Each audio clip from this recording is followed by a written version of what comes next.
Advocate হিসাবে আমি ভাঙড়ে গেছিলাম। ওই দিন ভাঙড়ে গিয়ে যাতে ওহিদুল ভাইয়ের পাশে থাকা যায় এবং তার হয়ে কেস করে দিয়েছি, থানাতে কেস করিয়েছি এবং আসামিরা যাতে যথাযথ সাজা পায়, অ্যারেস্ট হয়, তারই আমি আশা রাখবো ভাঙড় থানার এবং কাশীপুর থানার ইনচার্জের কাছে। এই আপনাকে যদি নেক্সট টাইমে যদি আপনাকে এরকম হামলা করার চেষ্টা হয় তো আপনার প্রতিক্রিয়া কী হবে? আমার প্রতিক্রিয়া, আমি আইনত ব্যবস্থা নেব তাদের বিরুদ্ধে। আইন আছে, আমরা আইনকে, ভারতবর্ষের আইনকে সম্মান করি। এই আইনটাকে যাতে সঠিকভাবে ইউটিলাইজ করে উক্ত বিষয়ে যে ঘটনাগুলো যারা করবে তাদেরকে যথাযথ ব্যবস্থা করানোর যেটা করার সেটা আমরা করব। আপনি যদি 26 সালে যেতেন তো আপনার মূল উদ্দেশ্যটা কী হবে? আমার মূল উদ্দেশ্য হাড়োয়া বিধানসভা থেকে সুন্দর করে সাজানো এবং হাড়োয়ার মানুষকে পরিষেবা দেওয়া, সঠিক পরিষেবা দিয়ে হাড়োয়ার মানুষকে আমি যে কোনোভাবে সাহায্য করতে চাই। হাড়োয়া হসপিটাল, হাড়োয়ার শিক্ষা, হাড়োয়ার যে শহরতলি বলবো, ছোটো একটা শহর হাড়োয়া শহর, এই শহরটাকে সুন্দরভাবে মনের মতো করে সাজিয়ে গুছিয়ে হাড়োয়াকে একটা সুন্দর রূপান্তরিত, একটা ভালো জায়গায় ভালো কাজে রূপান্তরিত করে হাড়োয়ার মানুষ যাতে এখানে কাজ খুঁজে পায়, বিভিন্ন জায়গায় যাতে না যেতে হয় এবং হাড়োয়া যাতে ভালো ভালো স্কুল গড়ে ওঠে, হাড়োয়া কলেজ গড়ে ওঠে এবং হাড়োয়া হসপিটাল যাতে ডেভেলপমেন্ট করা যায় তার বিষয়ে আমি চেষ্টা করব। Flashback. Hey guys, back to my another new blog video. আশা করি তোমরা খুবই ভালো আছো। তো তোমাদের দোয়া, ভালোবাসায়, আশীর্বাদে, আল্লাহর রহমতে আমি খুবই ভালো আছি। আমি এখন আছি হাড়োয়া বিধানসভার অবজারভার পিয়ারুল ইসলাম দাদার সঙ্গে কথা বলবো। তো দাদা কেমন আছেন? এই চলছে, আপনাদের দোয়াই ভালো চলছে।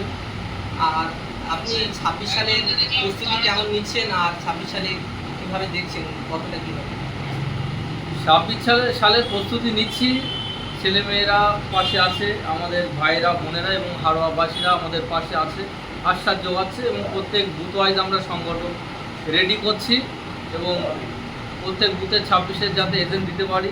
মানুষ চাইছে যে আমরা ভোটটা যাতে দিতে পারি, সেই ব্যবস্থা করে দিতে মানুষের বক্তব্য এটা, এবং আমরা মানুষকে আশ্বাস দিচ্ছি যে আপনারা ভোট দিতে পারবেন, আমরা এজেন্ট দেবো, আপনারা নির্দ্বিধায় নির্ভয়ে আপনারা ভোট দিতে পারবেন, এটাই আপনাদেরকে আমি বলবো। এবং আপনারা আসুন ভোট দিতে 2026-এ হাড়োয়া বিধানসভাকে বদলানোর শপথ নিয়ে এবং হাড়োয়া বিধানসভায় আমাদের সুযোগ দিন। আমরা আপনাদেরকে হাড়োয়া বিধানসভার নতুন পথ দেখাবো এবং হাড়োয়া মানুষদের যে এডুকেশান, যেটা যারা ব্যাকগ্রাউন্ড আছে, যারা পিছিয়ে পড়া মানুষ আছে, যারা কাজ করতে বাইরে যায়, এলাকায় কাজ কাম নেই, আমরা তার ব্যবস্থা করব এবং হাড়োয়ার ভবিষ্যৎ প্রজন্মের কথা চিন্তা করে আপনারা ভোট দিন আমাদেরকে। ভবিষ্যৎ প্রজন্ম যাতে হাড়োয়াতে মানুষ হয়, মানুষের মতো মানুষ হয়, তার ব্যবস্থা আমরা করব। নওশাদ সিদ্দিকী এমএলএ হিসেবে আপনাকে কেমন লাগে? অবশ্যই ভালো লাগে, ওনার নীতি আদর্শগুলোর জন্যই তো আমরা আইএসএফ করছি এবং সাধারণ মানুষও নওশাদ সিদ্দিকী ভাইজানের নীতি আদর্শের জন্য আমাদের আইএসএফের দলে দলে যোগ দিচ্ছে। আর এই যে আমরা একটা ভিডিও দেখছিলাম যে ওহিদুল দাকে কীভাবে মেরেছিল, আর সেই বিষয়ে আপনি কোর্টে দ্বারস্থ ছিলেন, তো বিষয়টা কীভাবে দেখছেন? আমার কাজই, আমি আইনের লোক এবং আইএসএফের অবজারভার হাড়োয়া বিধানসভার, আমার পাশের বিধানসভা হচ্ছে ভাঙড়। আমি চেষ্টা করি আমার পাশে যারা আছে, যে কোনো বিধানসভার যারা ছেলেমেয়েরা আছে বা নেতা নেত্রীরা আছে আমাদের আইএসএফের, তাদের পাশে থাকার জন্য সবসময় আমি চেষ্টা করি।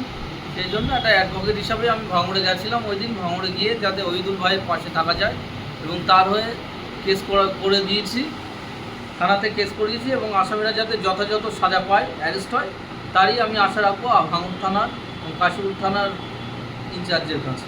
এই আপনাকে যদি নেক্সট টাইমে যদি আপনাকে এরকম হামলা করার চেষ্টা হয় তো আপনার প্রতিক্রিয়া কী হবে?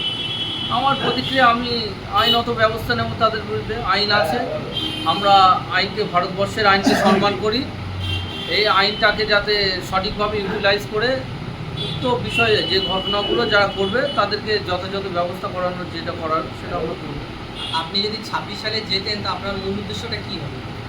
আমার মূল উদ্দেশ্য হাড়োয়া বিধানসভা থেকে সুন্দর করে সাজানো এবং হাড়োয়ার মানুষকে পরিষেবা দেওয়া, সঠিক পরিষেবা দিয়ে হাড়োয়ার মানুষকে আমি যে কোনোভাবে সাহায্য করতে চাই। হাড়োয়া হসপিটাল, হাড়োয়ার শিক্ষা, হাড়োয়ার যে শহরতলি বলবো, ছোটো একটা শহর হাড়োয়া শহর, এই শহরটাকে সুন্দরভাবে মনের মতো করে সাজিয়ে গুছিয়ে হাড়োয়াকে একটা সুন্দর রূপান্তরিত, একটা ভালো জায়গায় ভালো কাজে রূপান্তরিত করে হাড়োয়ার মানুষ যাতে এখানে কাজ খুঁজে পায়, বিভিন্ন জায়গায় যাতে না যেতে হয়, এবং হাড়োয়া যাতে ভালো ভালো স্কুল গড়ে ওঠে, হাড়োয়া কলেজ গড়ে ওঠে, এবং হাড়োয়া হসপিটাল যাতে ডেভেলপমেন্ট করা যায় তার বিষয়ে আমি চেষ্টা করব। আপনি এই যে গরিব অসহায় মানুষের বিভিন্ন রকম মানুষের পাশে দাঁড়ান, আপনার অনুভূতিটা কেমন লাগে? আমার এটাই ভালো লাগে। আমি চাই গরিব মানুষদের পাশে দাঁড়াতে। সে এমএলএ হওয়াটা বা না হওয়াটা সেটা পরের বিষয়। আমি প্রথম থেকেই গরিব মানুষের পাশে আমি ছিলাম, অসহায় মানুষের পাশে ছিলাম এবং আছি, এবং ভবিষ্যতেও আমি থাকবো তাদের পাশে।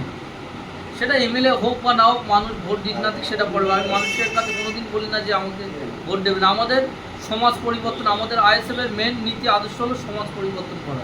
তাই আমরা সমাজটাকে পরিবর্তন করার চেষ্টা করবো এবং মানুষের পাশে আমরা সবসময় আইএসএফের, আমি হাড়োয়া বিধানসভার অবজারভার, আমি এবং আমার টিম, আইএসএফের প্রত্যেক সৈনিকরা প্রত্যেক অঞ্চলে, তারাও চায় প্রত্যেক মানুষ যারা আছে, গরিব মানুষ, অসহায় মানুষ, তাদেরকে পাশে দাঁড়াতে। এই ভাঙরের ছেলেদের পিছিয়ে কী করবো, অনেক অনেক ছেলেরা ভয় পাচ্ছে যে আইএসএফ নেতাকে এইভাবে মারছে, যদি দুদিন করে আমাদেরকেও মারে, তারাও ভয় পাচ্ছে, তাদের বিষয়ে কী? তাদেরকে বলবো যে আইন আছে, থানা আছে, কোর্ট আছে, আপনারা চিন্তা করবেন না। আপনারা ঐক্যবদ্ধ হয়ে শক্তিশালী হবেন, তাহলে আপনাদেরকে মারধর করতে পারবে না, এবং কাউন্টার দিতে হবে। কাউন্টার মিন্স মানে কেস। আমি অ্যাজ এ অ্যাডভোকেট হিসাবে কাউন্টার মানে কেস বুঝি। আমার ধর কেউ মারলো, আমি যদি কাউন্টার কেস দিতে পারি, তাহলে কিন্তু তারা আস্তে আস্তে পিছু হটবে। তারা আমাদেরকে পায়ে পা দিয়ে মারধর করার চেষ্টা করবে এবং ঝামেলা করার চেষ্টা করবে, আমরা কিন্তু সেটা থেকে এড়িয়ে থাকবো। ওরা চাইবে যে মারধর করে হাড়োয়াটাকে, ভাঙরটাকে অশান্ত করতে। আমি চাইবো না ভাঙরটা অশান্ত হোক। নট অনলি ভাঙর, সব জায়গাতেই বলবো যে টিএমসির যে কর্মীরা যারা আছে এবং টিএমসির গুন্ডা বাহিনী যারা আছে, তারা আমাদের সঙ্গে মারধর করতে চাইবে, বিরোধীদের সঙ্গে। আমরা চাইবো সেই প্রলোভনে পা না দিতে, এবং আমরা আইনের দ্বারস্থ হব। আর শেষ প্রশ্নটা দাদা, আমাদের চ্যালেঞ্জ বিষয়ে কী বলবেন? চ্যানেল বিষয়ে বলবো, বিভিন্ন জায়গায় দেখছি যে বিভিন্ন ইউটিউব চ্যানেল আছে, তারা না কিছু কিছু কোশ্চেনগুলো করছে বা কিছুভাবে এমন করছে, ব্যবহার করছে কথা, সেগুলো না আইন বিরোধী বা আপনার কি বলবো, আমরা ধর্মনিরপেক্ষ দেশ ভারতবর্ষ। এখানে হিন্দু, মুসলিম, খ্রিস্টান, বৌদ্ধ, জৈন আমরা একসঙ্গে বসবাস করি। এখানে যেন যে আপনারা যে ভিডিওগুলো করবেন, তারা ধর্মীয়ভাবে কারোর যেন না থাকে, কারোর যেন ধর্মে আঘাত না হয়, এটা আপনারা দেখবেন। এবং আপনাদের যারা ইউটিউব চ্যানেল করেন সবাইকে বলবো যে নিউজ করেন, তারা যেন এই বিষয়গুলো একটু সঙ্গে লাগবে, যে ধর্মীয় ভাববেগে কারোর যেন আঘাত না লাগে, কোনো পার্সেন্টেজ, সে হিন্দু হোক বা মুসলিম হোক, সেটা আপনারা দেখবেন। তো দাদাকে অসংখ্য ধন্যবাদ মূল্যবান সময়টা আমাদেরকে দেওয়ার জন্য। আর দাদার ভিডিওটা কেমন হয়েছে আপনারা কমেন্ট করে জানাবেন। নেক্সট টাইম যদি দাদার সঙ্গে আবারও আপনারা দেখতে চান ব্লগ ভিডিও, সেটাও আপনাদেরকে দেখাবো। আজকের এই ছোট্ট ব্লগটা কেমন হয়েছে আমি জানি না, তবে যদি ভালো হয় আপনারা কমেন্ট এবং লাইক শেয়ার করে জানাবেন। তো দেখাচ্ছে নেক্সট একটা ব্লগে। ততক্ষণ সবাই ভালো থাকবেন, সুস্থ থাকবেন। সবাইকে অসংখ্য